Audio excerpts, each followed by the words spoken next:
on this episode of the Jeff Does Vegas podcast. When you smell them, that reminds you of that great time that you had when you were gambling and hopefully won a little bit of money, but also you had this wonderful time in Vegas. You saw all these shows. You had this, such a wonderful, gorgeous resort you were at and so on. And it's going to make you then want to go back, but specifically go back to that particular resort or casino. In Spanish, its name means the Meadows. You might know it as the entertainment capital of the world, Lost Wages, or simply Sin City. Of course, I'm talking about fabulous Las Vegas, Nevada. On average, 42 million people visit Las Vegas every year, and I'm one of them. I love this city. The sights, the sounds, the shows, the people, the history. I want to share all of it with you. Taking you to the world-famous Vegas Strip and beyond. My name is Jeff, and this is the Jeff Does Vegas podcast. Hey there, and welcome to episode number 79 of the Jeff Does Vegas podcast. Before we get rolling for this episode of the show, I want to thank my guest from the previous episode, David Schwartz, the author of At the Sands, a new book that takes readers on a deep dive into one of the most legendary hotels in the history of Las Vegas. We talked about the Rat Pack and the Sands connection, Howard Hughes' plans for expansion for the hotel, what led to the Sands' eventual downfall and implosion, and why the Sands continues to be looked at as a Vegas icon. If you haven't had a chance to listen as of yet, jump into the archives wherever you get your podcasts and search out episode number 78, A Place in the Sun, or head to the website at jeffdoesvegas.com. All right, here we go. On to the show.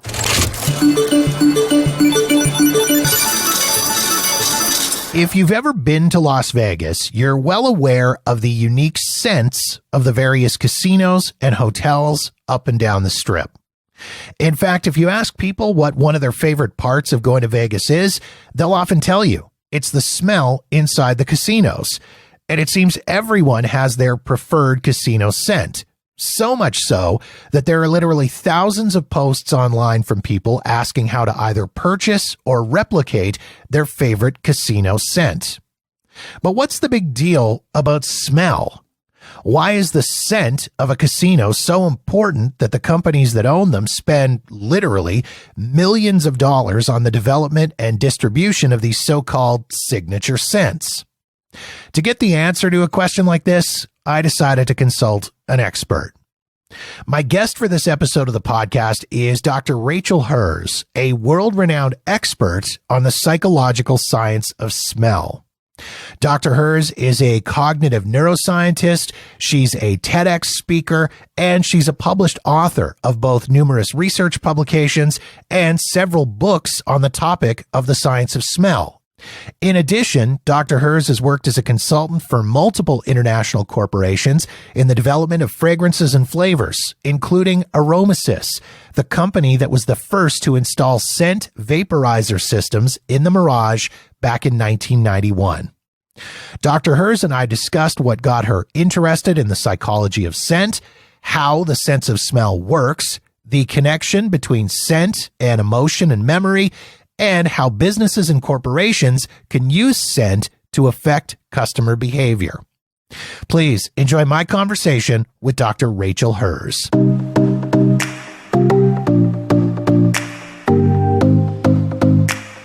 It was a strange path of least resistance while I was in graduate school. And I did my undergraduate actually at Queen's and had a double major in biology and psychology. Sort of ended up at the end doing a thesis in the psychology department, but it was biological psychology and what would be called neuroscience right now. And then when I ended up going to graduate school, I had decided that I didn't want to do animal research anymore, which is what I had been doing. I wanted to work with humans. And I was trying to figure out a way to sort of bring the biology, psychology concepts together, and actually sort of struggling with different topics and different supervisors and trying to find the right niche. And actually I was taking a course, this was at the University of Toronto. I was taking a course during the PhD work and read a paper where the researchers used smell to manipulate mood. And this was totally novel at the time. The traditional methods were verbal and, maybe something like with music potentially, but mainly these sort of very what are called demand characteristic laden kinds of methods where the person really knows what's going on, like try to get into a really good mood or try to get into a bad mood and think about these sad things and so on. And the researchers who wrote about this in the paper gave this detailed kind of evolutionary explanation for why they thought that smell was so perfect at being able to change mood. And since I had been interested in mood and memory, this was something that was going through my work up until that point, I sort of had this, light bulb go off that studying the sense of smell was a perfect way to marry the biology and the psychology together. And luckily, I had a supervisor that didn't care that I didn't do anything that he did. And actually, nobody in the department really did anything connected to this at all. And I cobbled together a thesis committee and actually drove down to the US with my boyfriend at the time. It was one of those kind of classic crazy trips where we went to visit people in different places, including actually at Brown University, where the person who actually founded the psychological study of smell was. And this is Trey Gengen, who sadly is no longer with us, but he was super wonderful and generous and gave me a huge stack of papers and books. And at the same time, I also went to IFF, which is International Flavors and Fragrances, and they make the aroma chemicals that go into scenting all kinds of things, from personal care products to, background aromas used everywhere. And that we still joke about it today, about the crazy Canadian graduate student who showed up on their doorstep and said, could you please give me some fragrances I need for my research? And that was the start of the whole beginning of a career.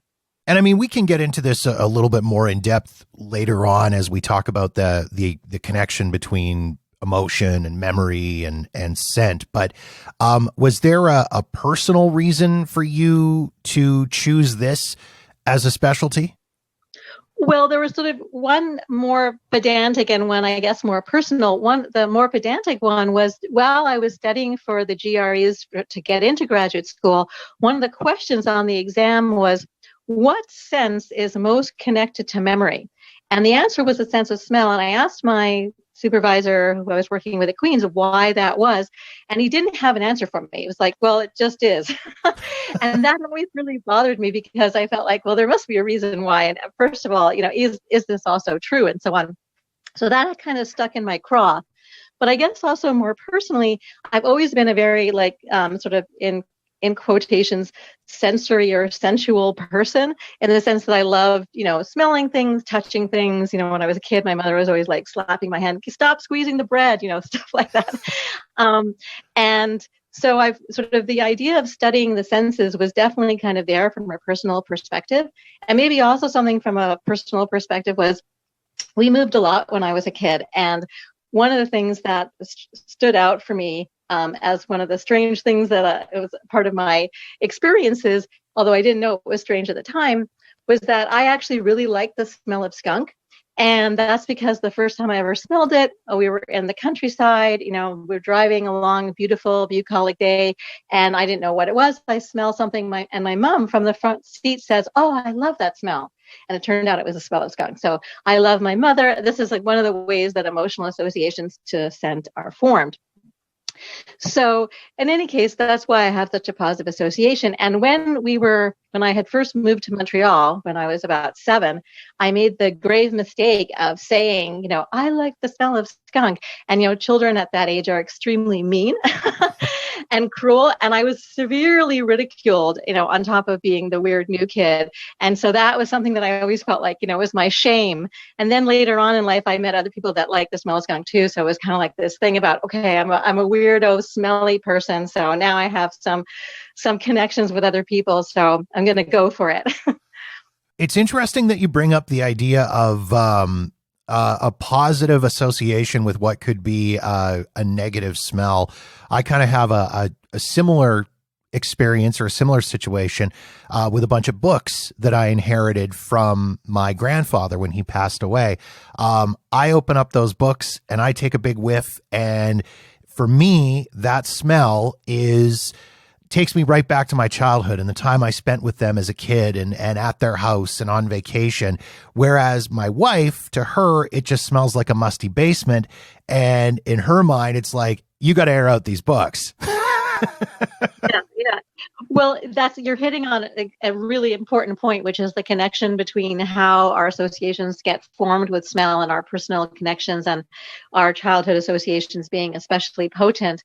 But the other thing that is important as well is that actually everybody is unique when it comes to their perception of smell, and not just because they're past associations, but because actually everyone, except if you have an identical twin, has a somewhat different set of olfactory receptors that are expressed that are detecting the scents that are all around us. So a rose is not a rose is not a rose. And where this really comes into play is in the differences with respect to intensity that people perceive things. So if people perceive something at a low intensity, they typically don't find it unpleasant. But if they experience at a super intense, like very, very strong, very, very high intensity, whatever it is, it could be a sound, it could be a light and so forth, it is definitely aversive. And the same thing goes for smell. So your wife may, in addition to not having your pleasant associations, also be more sensitive to some of the compounds that are in the smelly books. And so she's detecting something slightly different than you are. Are there any smells that are universally associated or accepted in a positive manner, such as maybe, say, the smell of freshly cut grass or the smell of bacon cooking in the morning, stuff like that? Or is it, as you said, a case of a rose is not a rose is not a rose? Well, actually, so you're bringing up some really good points with your example. So first of all, well, the answer is, I'll just answer it first. So the answer is the only scent that's really kind of universally liked is the smell of vanilla. And that is because vanilla is actually a compound in both breast milk and formula. And everyone on the planet has been fed as an infant. And during that feeding, in addition to it being nourishing and nutritious and so forth, it's also a time you're cuddling. You know, the person is your mother is holding you, or the caregiver is holding you warmly and tightly, and it's a loving, positive connection. So regardless of how you were first exposed to vanilla, whether it's in breast milk or in formula, there's a positive connotation and association to that. However, with bacon and fresh cut grass, actually, there is a very wide cultural differences that go along with that, part of which has to do with even experience. So in places where fresh cut grass is not happening, that is to say, places where they don't have grass, or like you could imagine living in a city and never even experiencing what that is like, you're not going to have an association to that. It's not going to be something that's necessarily positive. And likewise, with respect to bacon, there are various cultures that don't eat bacon, that find, pig meat and so forth disgusting. It's not kosher, it's not halal and so forth. And actually the smell of bacon to individuals that have a negative connotation of eating bacon is not necessarily pleasant. There are some people who don't eat bacon that still like the smell, but there are also people who do not like the smell for the emotional associations that they pin on the scent of bacon. And so it has to do with your personal experiences. And what I'm bringing up also is how culture really dictates that, as well as your own idiosyncratic, unique connection. So we don't have to necessarily smell every scent and have a personal connection to it to decide that we like it or not. If our culture says that it's a good smell, then most likely we go into it the first time smelling it, liking it, or assuming that we like it. And so there's that, which has a big influence on us as well. So something I do want to talk about in sort of a general sense, if you will, how the sense of smell works. And I mean, I'm talking about basic methodology on how the sense of smell works. My wife is the smart one of the two of us. She's the speech pathologist with the master's degree. I'm just the podcast guy who loves going to Vegas. So in the barest, most stripped down way possible, can you explain how that sense of smell works? Okay, I'll give it a try. I've done this a few times, so, hopefully it's coherent. Anyhow, so what smells are chemicals that float through the air. And we have an apparatus called the nose that inside of it has these receptors for detecting those chemicals that float through the air. Now, I should say that not every chemical that floats through the air is something that we can detect. And quite fascinatingly, the chemicals that make up the air that we breathe, so oxygen, helium, nitrogen, and so on, we actually cannot smell them. So it's like the air is a blank canvas on which the other smell chemicals that we do perceive are painted on, which I think is really an interesting kind of a thing. So we don't have interference from the background, as it were. But anyway, so when we inhale through our nostrils, the air that's in the room or wherever we are outside is carrying these various molecules in it. And as long as they have certain characteristics that they can fit into the receptors and connect with the receptors, then we can detect them. And actually, theoretically speaking, we can detect over 1 trillion different scents. And of course, though, that's not really physically possible because 1 trillion seconds is actually 32,000 years. So we would never even be able to do it. But theoretically, any chemical out there in the universe that, as long as it meets the criteria of being able to connect with our olfactory receptors, we can detect. Now, that being said, there are, as I already mentioned, a lot of differences in terms of people's sensitivity to specific odor chemicals, and that has to do with the genetics of the olfactory receptors that are different for every person ever so slightly, and the number of copies that you have. And you could also be someone who has ostensibly a normal sense of smell, but you're missing a receptor for a particular kind of compound. And this is the example of, for example, people who hate the smell of cilantro. And it's actually, so people who hate the smell of cilantro think it smells like soap and, gross. Who would ever want to eat that? It's, terrible. And nobody wants to put that anywhere near their mouth or nose. And I'll get to explaining why what you think when you're eating, taste, and so forth is really to do with smell. But anyway, the people who think it just smells like soap and it's gross actually are missing the receptor that gives it the beautiful herbaceous quality that people who love the aroma of cilantro, myself, for example, included, why they like it so much. So there are these specific things where it's called a specific anosmia, where you could actually be missing just one type of receptor, but everything else is normal. Or you could be someone who's super sensitive to a certain kind of chemical, and therefore you need it to be far away from you or at low concentration, or it smells too strong. And so this is what's going on at the very basic level, sort of inside your nose. And then from your nose, the part of the brain, which is where the sense of smell is first processed, called the olfactory bulbs. And it's basically, there are 2 of them, one for each side of the brain. And they're basically just at the level of your eyebrow, and they're about the size of a blueberry. And this is where the first stage of olfactory processing takes place.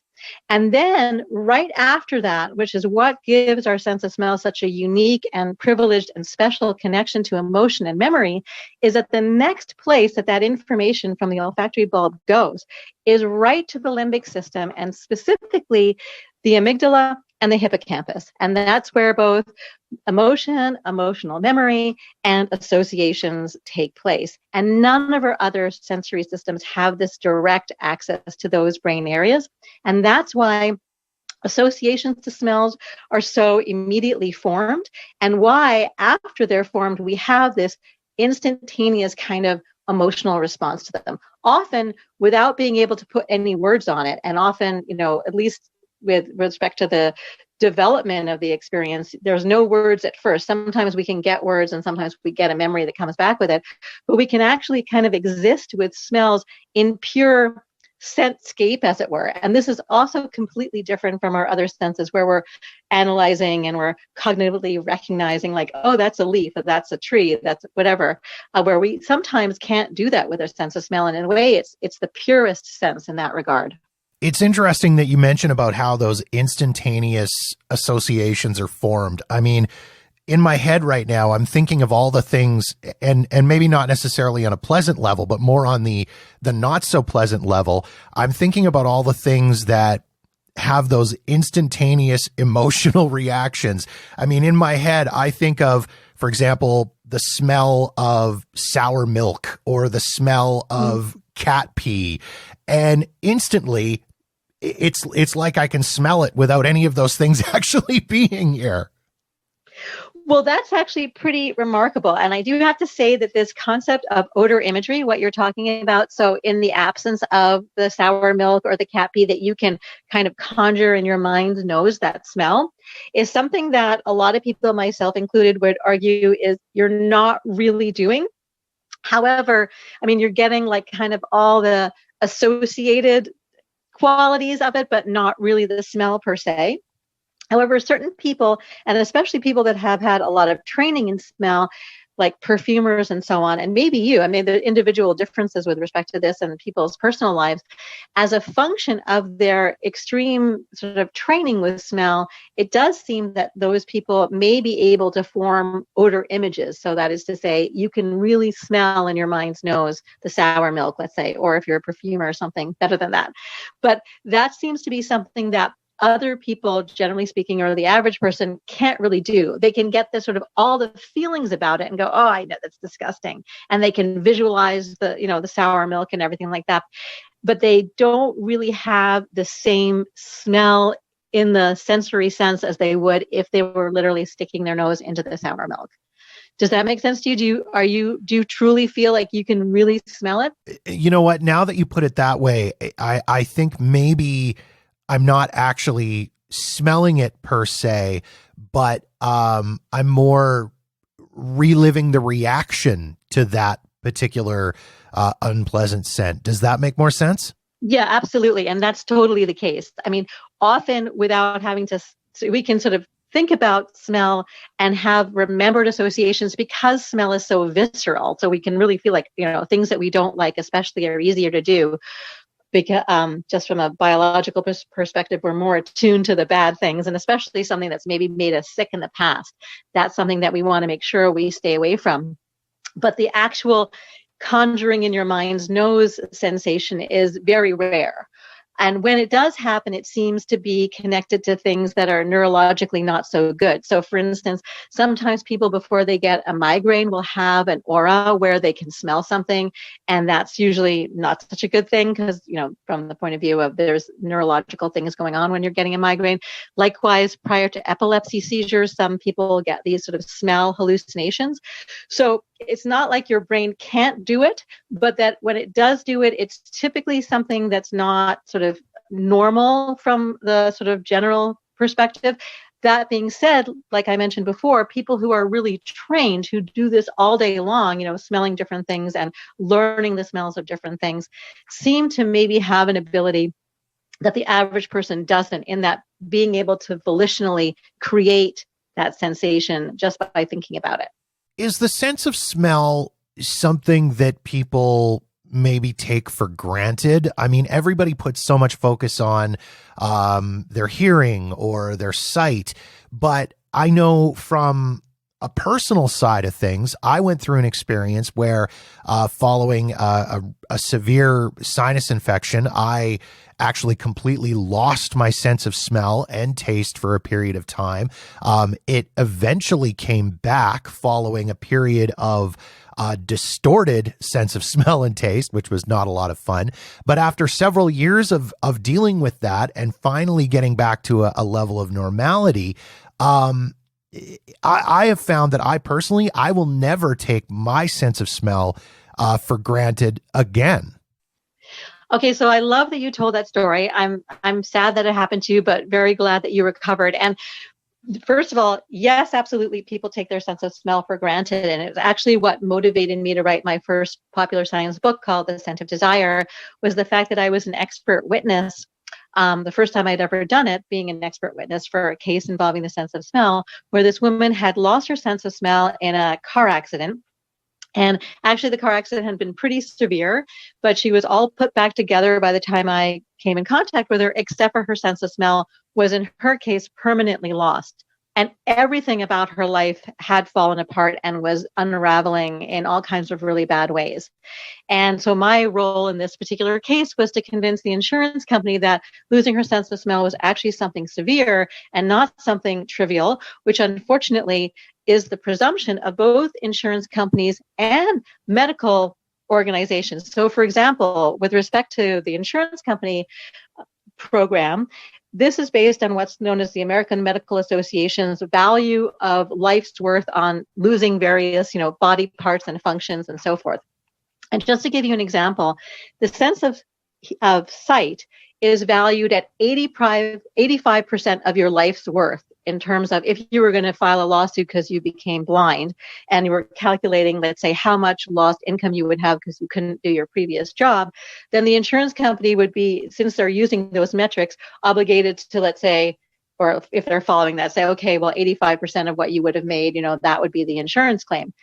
With the sense of smell, what the American Medical Association gives it is between 1% to 5% of your life's worth. So basically, practically nothing.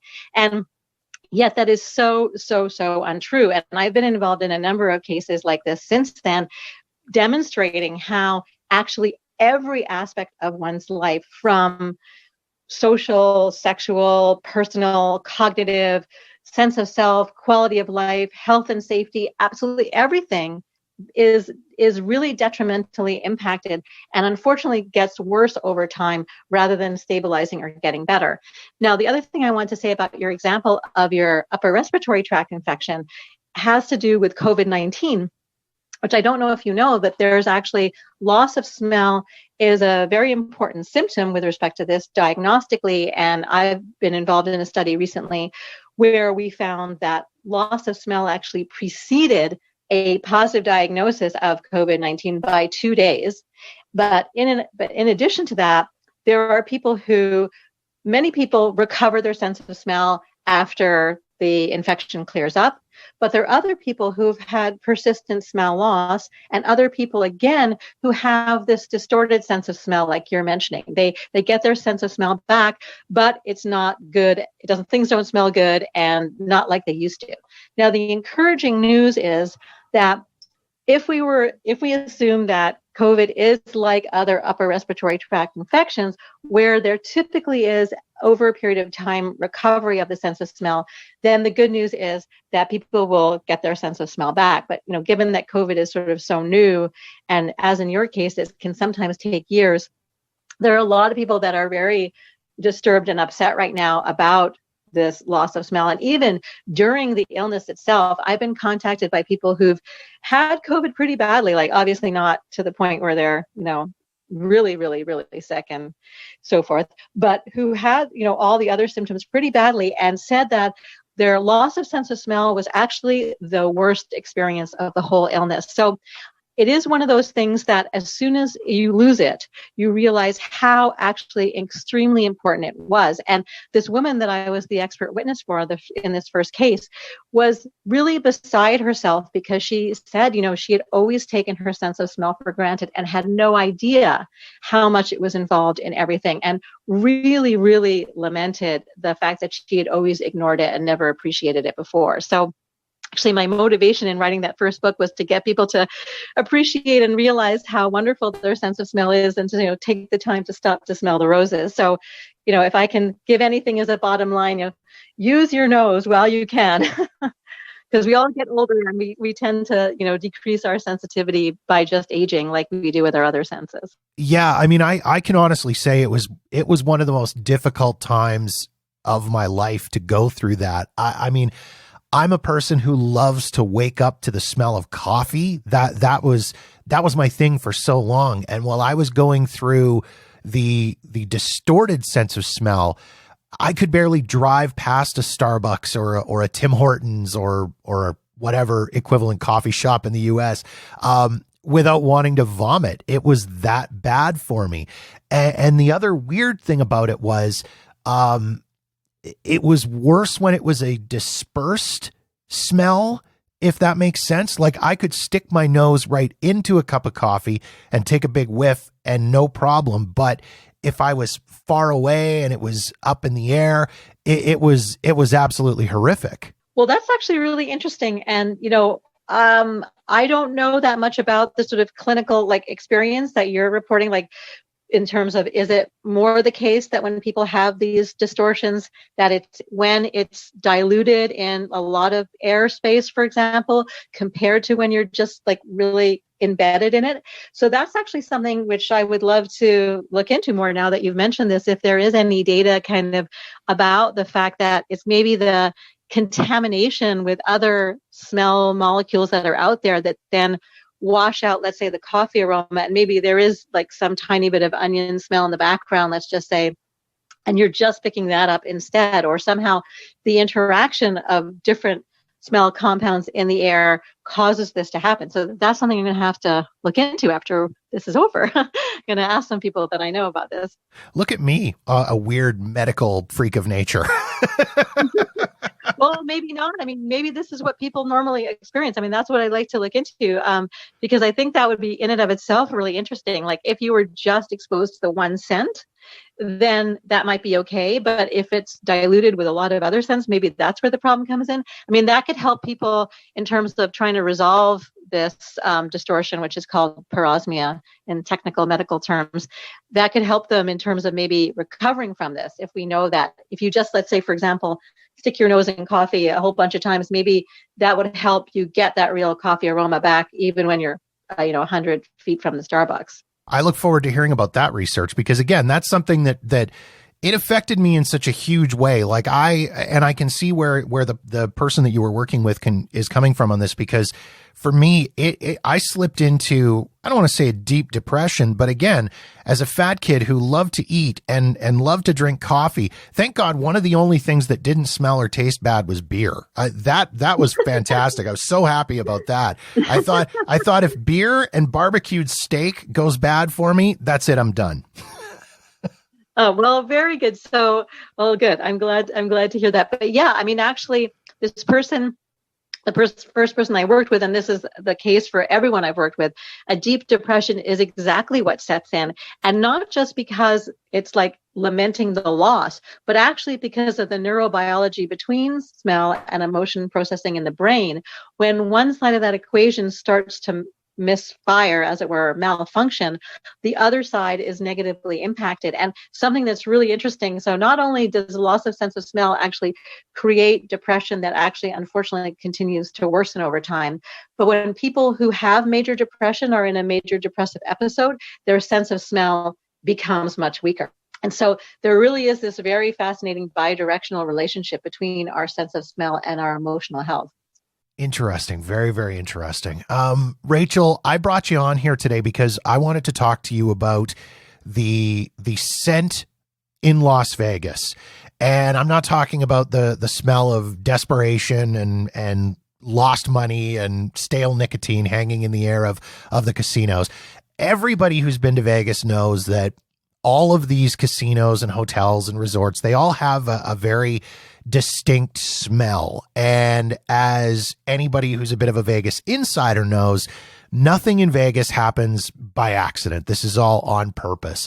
So I guess the big question that's on my mind here is, how can and how do businesses use scent to influence their customers or their guests? Well, there actually is a big area of what's known as scent marketing, and I have done consulting for a number of different kinds of companies on this exact topic. And the two ways that this sort of works is, one, to create an ambience that connects the experience of whatever the product is or the environment is with the smell that's in the air, to enrich the experience. So that is to say, I'm going to make this a much deeper, more powerful, more profound experience by adding in smell that works with whatever the merchandise is or whatever the concept is. And that will make people buy more or spend more or whatever. And the other is to create these sort of scent logos in a way, or signature scents, where after you've, let's say, and this works more with the resort or the casino concept than, let's say, with a clothing store. But if you were, for instance, there was the scent of a particular casino, and let's say also the bath products and the hotel room was scented with those sorts of things too, and then you have that unique scent signature that's connected to that particular resort, when you either steal those bath products and bring them back home with you and then sniff them again, or if you buy the products that are connected, there are, you can purchase the sort of sprays and so forth, as you pointed out to me, of various casinos, that when you smell them, that reminds you of that great time that you had when you were gambling and hopefully won a little bit of money, but also you had this wonderful time in Vegas. You saw these shows, you had this, such a wonderful, gorgeous resort you were at and so on. And it's going to make you then want to go back, but specifically go back to that particular resort or casino. So you build this sort of brand affiliation and brand association where when the person goes back home to regular life, they can be reminded of that specific experience and that particular casino with scent and then want to reinvest, as it were, in that property and go back there again. It's interesting that you say that because I've had that exact experience where I've been standing somewhere, whether I'm in a store or on a train or wherever, and somebody walks by me and they're wearing a perfume and instantaneously it's like, that smells like Aria. Well, I'll give you a personal experience and not to necessarily plug the Wynn, but the Wynn and Encore Casino Resort is actually where my husband and I first stayed before we were married and where we stayed when we got married and where we always stay. And of course, it also has a signature scent. And they've actually changed it from what it was originally when we were first there. But when I was first there, the first couple of times we went there, I, of course, did steal the soap and the shampoo and the conditioner and body lotion and so forth. And I have it still to this day. And in fact, I just opened up a new bar recently because of exactly that. Especially right now, I can't go to Vegas and would love to. In fact, my husband and I were just kind of talking about this the other day about, I can't believe it's been 3 years since we've been there because we tend to go at least every year or two. At least that's been the tradition so far. And having that scent was sort of a nice little reminder. And that is something that I deliberately did because I know about this connection. That is part of the whole sequence where this is what people do. Now, and we kind of hit on this a little bit earlier in regards to the whole idea of pleasant smells, memory and emotion and things like that. But when it comes to these scent logos or signature scents, are there certain smells that are more effective than others? Well, the one thing that is important, one of the things to say is that it's important to have a scent that's not like another scent because you want to be distinctive. It's also the case that somehow you need to make your scent perceived as thematically congruent with the merchandise, as it were. So in a clothing store, for example, if I use this as it's easier, you could imagine that a high-end men's clothing store, for example, might have a scent of clean, fresh linen in the store, and that would connect with the merchandise that's being sold. And that customers would then form this kind of connection in their mind. And like that would that not only would this has actually been shown, heighten the perceived quality of the clothing and increase how much people are willing to spend when they're in the store. Now, if I took a smell that people liked just as much as clean, fresh linen, like I evaluated these scents ahead of time and I had people rate how much they like them, clean, fresh linen scores, whatever. And then I have another scent, let's call it some combination of fresh cut grass and let's say coconut, and people liked it just as much. And I have that in my high-end men's clothing store. People are going to be like, what is this? It's nice, I guess, but doesn't fit at all with the merchandise being sold. And so actually that backfires. People stay in the space less length of time, which also leads to less spending. And it certainly does not increase the perceived value of what's being sold. In fact, it can decrease the perceived value. So the very important thing is to somehow create this idea of thematic congruence between what is being sold and what the scent in the air is. Now, with a casino or a resort, because it's more on the sort of aspirational concept level, it can be somewhat more difficult than when you're dealing with concrete merchandise like clothing. However, it can also be the case that you can hit upon it for a certain segment of the population that's visiting your resort, but miss the mark with others. So, I mean, this is one of the problems also with even with the clothing store example, is that depending upon my demographic, let's say people men in their 50s are going to go, yes, that clean, fresh linen smell is totally the scent that works for me, and I'm going to spend more money on this, shirt and suit and so on.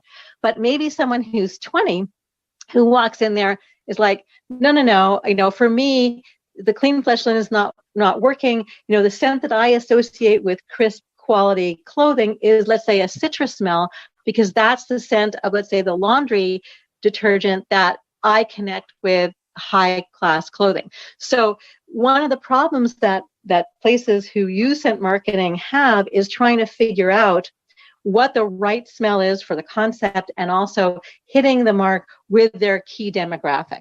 And so those are sort of the ingredients that go into figuring out what the right scent for the right environment is. Well, and I was just going to ask about the risk associated with creating these signature scents, because as you alluded to earlier, and as we discussed, not everyone enjoys the same scents, and there's different levels of scent sensitivity.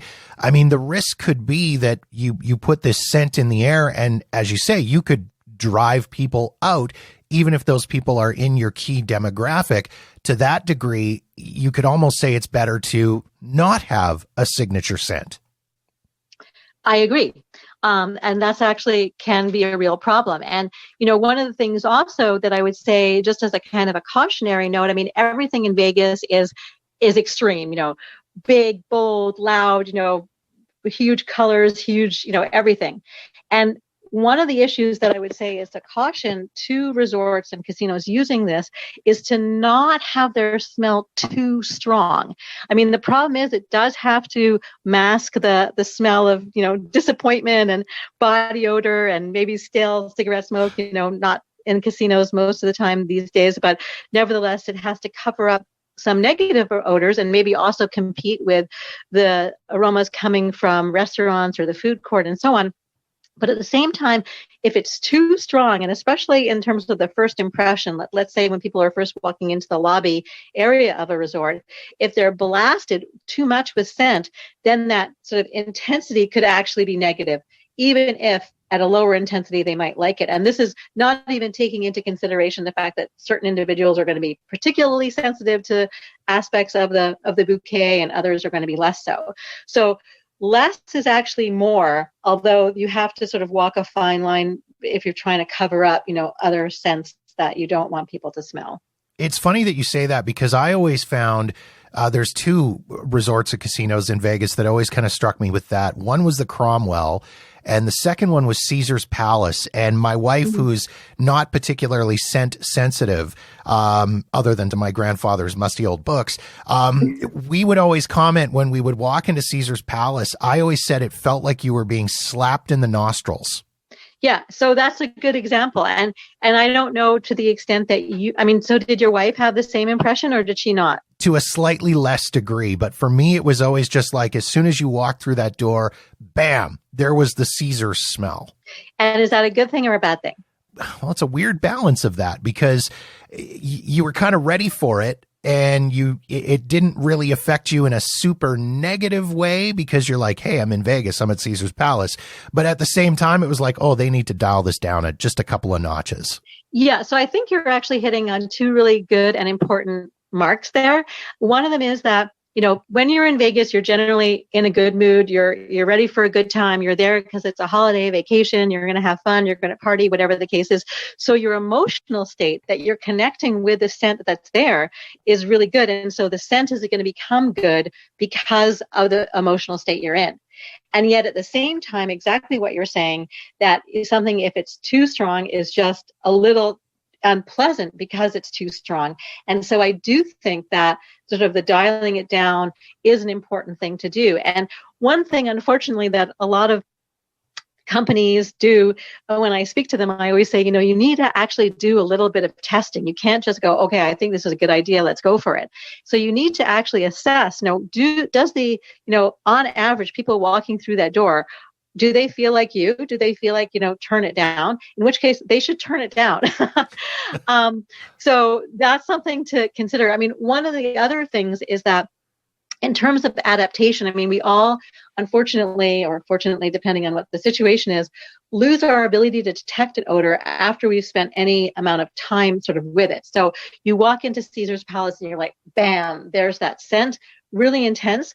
But probably after about 20 minutes, you're barely detecting it anymore. And the more scent that's there, they can have like kind of a dual effect. It's at one level, you don't adapt to it as quickly because it's so there that you can still smell it for, let's say, a longer period of time than if there was a very weak smell in the room that you would more quickly adapt to. But from the point of view of kind of the long-term effect of that, losing the sensitivity to it, that can actually be stronger. So you do want people to be able to still smell that scent. Like, let's say they go out and then they, come back in, and you want them to be able to smell that again. And you want them to be able to smell it, just as strongly for, let's say, the week that they're in Vegas as the first time they walked in. Because if by the end of the week you don't smell anything anymore, that's also a bad thing. So if it's too strong, that might happen. Although I know most people don't spend a week there. But still, if people were there for a longer period of time, you'd want the smell to be as intense on Friday as it was on Sunday. And so if it's too strong, that may also decrease more than you would want it to. So there is a fine balance, and resorts and casinos need to actually do some boots on the ground, real testing to find out like where the perfect amount of intensity is. It's interesting that you say that because, yeah, there are other casinos and resorts on the Strip that you can walk into, and it's much more subtle. Like, for example, the Flamingo, I always find you walk in there, you kind of get that first little, just slight whiff of I always say it kind of smells almost like the old copper tone coconut suntan lotion, but you get that first whiff, and then maybe every once in a while you get the odd little whiff of it, as opposed to, as I say, Caesar's Palace, where you walk in and it's like you're getting kicked in the nostrils. Right. And I think it's interesting, like what kind of impression the difference between those scents is making. I mean, there's also kind of a big conceptual difference between the Flamingo and Caesar's Palace, and maybe also a demographic difference in terms of the patrons who prefer one versus the other, and so on. So there is kind of an interesting combination of difference going on, and how the individual who goes into it perceives it. So, and that's something that the casino itself should be thinking about when they, set up whatever scenting they're going to have. Well, Rachel, this has been incredibly eye-opening for me and incredibly fascinating. And I'm sure my listeners have found it just as fascinating. And I just want to thank you for taking time to jump on with me here today and chat all about the amazing world of the science and psychology of scent. Well, Jeff, this has been really fun to talk to you, and I really appreciate you inviting me on.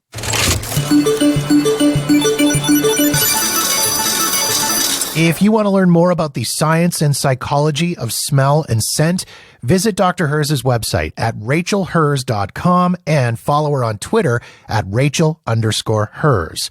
You can also pick up one of her books, The Scent of Desire, Discovering Our Enigmatic Sense of Smell, Why You Eat What You Eat, The Science Behind Our Relationship with Food, or That's Disgusting, Unraveling the Mysteries of Repulsion.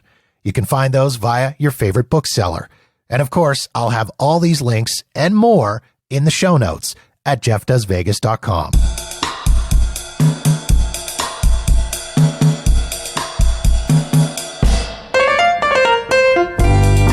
And that wraps up yet another episode of the podcast. If you've got feedback on this episode of the show, or any other episode for that matter, or you've got suggestions and ideas for topics you'd like me to cover on the podcast, please feel free to reach out to me via Facebook, Twitter, or Instagram at Jeff Does Vegas. You can also email me directly at jeff@jeffdoesvegas.com. In the meantime, thank you so much for checking out the show. Be sure to subscribe for free wherever you get your podcasts so you'll know as soon as new episodes are available. And don't forget to visit jeffdoesvegas.com for past episodes and show notes. My name is Jeff, and this has been episode number 79 of the Jeff Does Vegas podcast.